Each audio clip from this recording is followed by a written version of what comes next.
It's my feel-good breakfast show.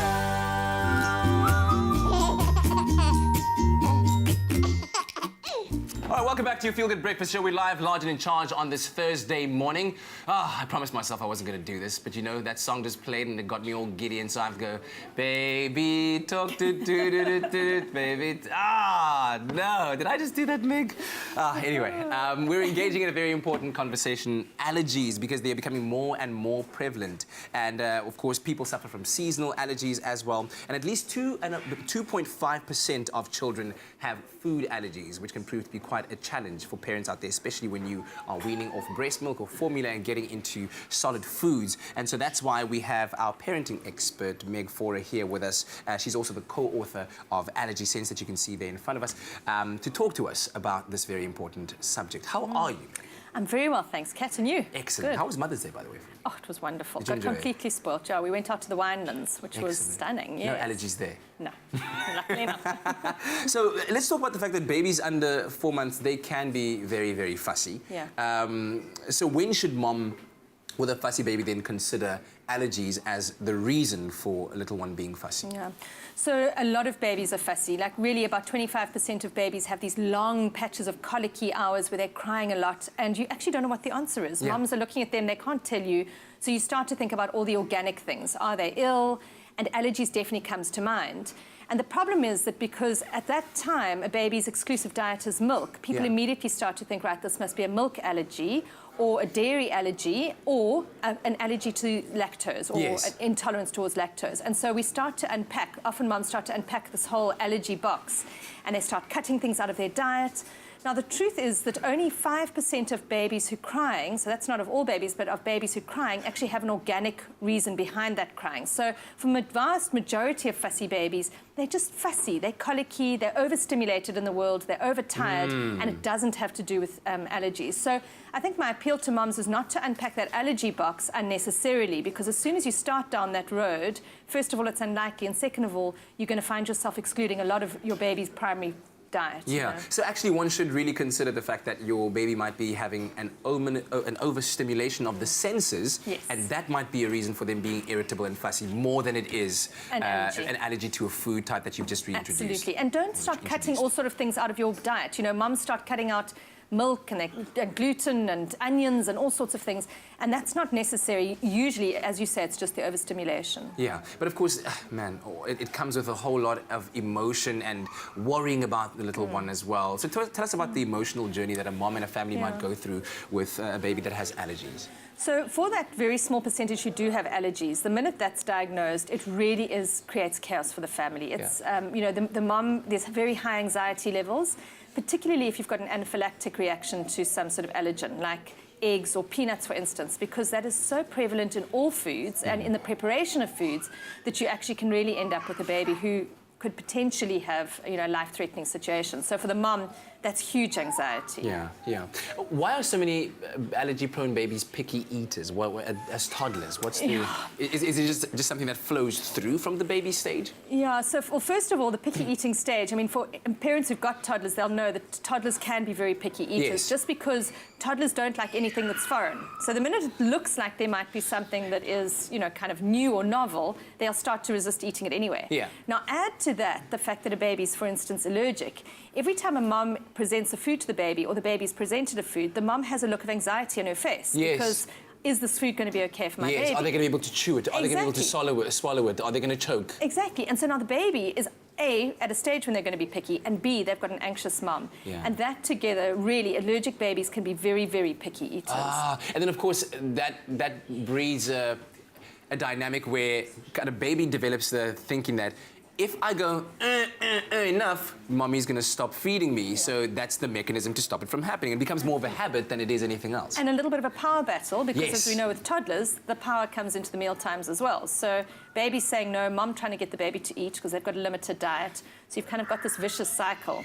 going on. Yeah. All right, Meg, thank you very much. We're going to carry on with our conversation very shortly. Now, if you are a parent who's watching and you struggle with the same issues, these allergies that we're talking about with your little ones, and you're looking for some guidance, then we have a competition for you, because you stand the chance of winning the latest edition of the Sense series, which is called Allergy Sense. There, you can see it in front of you.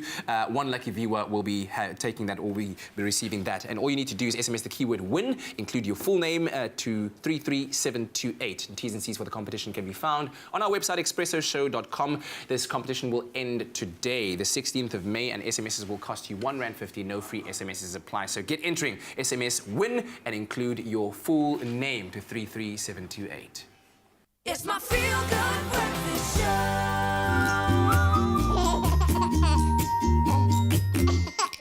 Baby, talk baby. I promise I will never do that again. Welcome back to your Feel Good Breakfast Show Express on SABC3. We're hanging out this morning with Meg Forer, and we're talking about baby allergies, and so that's why we're joined by Mommy Candice Foster, who's mommy to little Penelope, that you might have heard a little bit earlier on. Rather unfortunately. Shame. I was hoping that she would be here with us. But this is exactly why you're here to talk to us, Candice. We're talking about allergies and how those affect you as a mom, baby, the family dynamic. But let's first talk about what what Penelope is allergic to and how you came to discover this.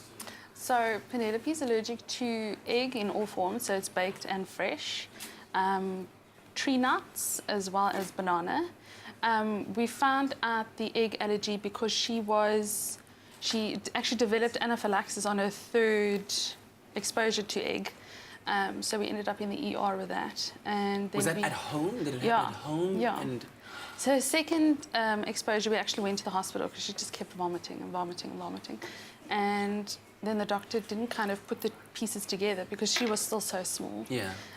So then at 8 months, we went back to the hospital, and I still phoned them. I said, "Are you sure I need to come in? You know, last time I came." And she's like, "No, you come in now." Yeah. And so then they actually had us stay overnight, just in case of a secondary reaction.